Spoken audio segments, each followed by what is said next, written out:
Hi friends, welcome to Kalas infinity. எல்லோரும் எப்படி இருக்கிறீங்க? நல்லா இருக்கிறீங்களா?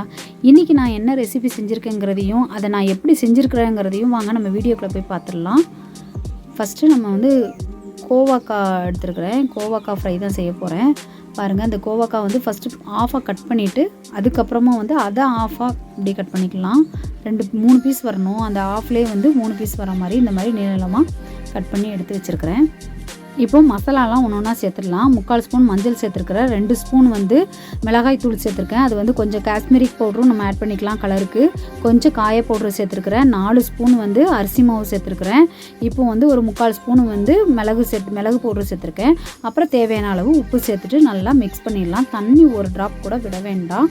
இது தண்ணி விடும் இந்த காயே அதனால் நம்ம தண்ணி விட தேவையில்லை. பாருங்கள், இந்த மாதிரி நல்லா மிக்ஸ் பண்ணி விட்டுடலாம். காஷ்மீரிக் மிளகாய் பவுட்ரு இருந்துச்சுன்னா அது ஒரு 2 ஸ்பூனே போட்டுக்கலாம். கலரிங்க்கு நல்லா போட்டுக்கலாம். காரத்துக்கு தேவையான அளவு மிளகாய் தூள் சேர்த்துக்கலாம். நான் காஷ்மீரிக் மிளகாய் பவுடரும் மிளகாய் தூளும் ரெண்டும் மிக்சிங்காகவே நான் அரைச்சி வச்சுருக்கிறதுனால நான் அதையே 2 ஸ்பூன் போட்டுக்கிட்டேன்.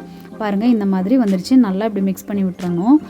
உப்பு எல்லாமே நல்லா மிக்ஸ் ஆகிடுச்சு. இப்போ இது 1/2 அன் ஹவர் ஊறட்டும். அது கலரிங்க்கு மட்டும்தான் நம்ம காஷ்மீரிக் மிளகாய் சேர்க்குறோம். அது இல்லைனாலும் ஒன்றும் பிரச்சனை இல்லை. நார்மல் மிளகாய் தூளை போட்டு செய்யலாம். இப்போ 1/2 அன் ஹவர் ஆகிடுச்சு. பாருங்கள், சூப்பராக ஊறிடுச்சு. நல்லாவே 1/2 அன் ஹவர் ஊறிடுச்சு. இப்போ வாங்க நம்ம ஆயில் நல்லா சூடாகிடுச்சு. அதில் ஒன்று ஒன்றா போட்டு எடுத்துடலாம். பாருங்கள், ஒன்று ஒன்றாவே தான் நான் போடுறேன். ஒன்று ஒன்றா போட்டால் தான் நல்லா மொறுமொறுன்னு வருது. அரிசி மாவு மட்டும் நம்ம போட்டிருக்கிறதுனால நல்லா மொறுமொறுன்னு இருக்குது. சூப்பராகவே இருக்குது. ஆனால் ஆற கொஞ்சம் இதாவது மொறுமொறுப்பு இல்லை. அதனால் நம்ம செஞ்ச உடனே வறுப்பு எடுத்தோடனே நல்லா ஏர்டைட் கண்டெய்னர் பாக்ஸில் போட்டுட்டோம் அப்படின்னா நல்லாவே இருக்கும். பாருங்கள், அது கூட கொஞ்சம் கருவேப்பிலையும் சேர்த்துக்கிறேன். அப்போ தான் நல்லா வாசனையும் நல்லா இருக்குது.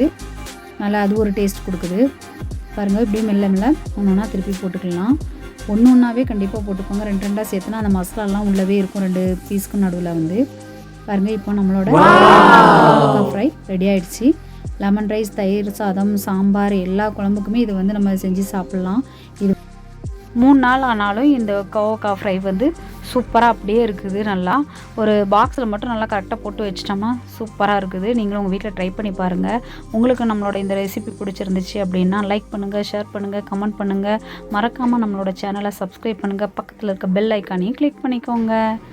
இப்போ பாருங்களேன், மொறுமொறுன்னு நல்லா சவுண்டு வருது பாருங்கள். நான் எடுத்து கடிக்கும்போது நல்லா மொறுமொறுன்னு சவுண்டு வருது. இந்த மாதிரி தான் இருக்குது. நீங்களும் வீட்டில் ட்ரை பண்ணி பாருங்கள்.